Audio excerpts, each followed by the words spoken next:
So it's 5:52 p.m. in Georgia, and there's literally a woodpecker like sitting like dead on a tree, literally right next to my apartment porch.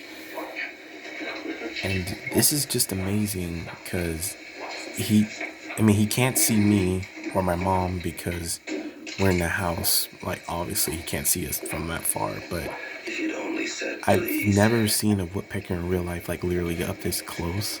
And he's literally at my mom's bedroom window on the outside.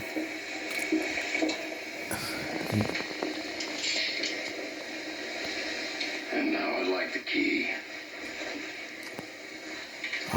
So far he hasn't really done anything other than just sit or stand there for a good while. I think he might be waiting for like a bug or something to come out so he can start pecking. Oh, there he goes. Oh, now he's moving. Oh, let me see if I can keep up with him for you guys. Oh, don't go too far. Don't go too far. Don't go too far. Don't go too far. Oh, shoot. Oh, shit, he pecked. Oh, no, no, no. Oh, no, I lost range.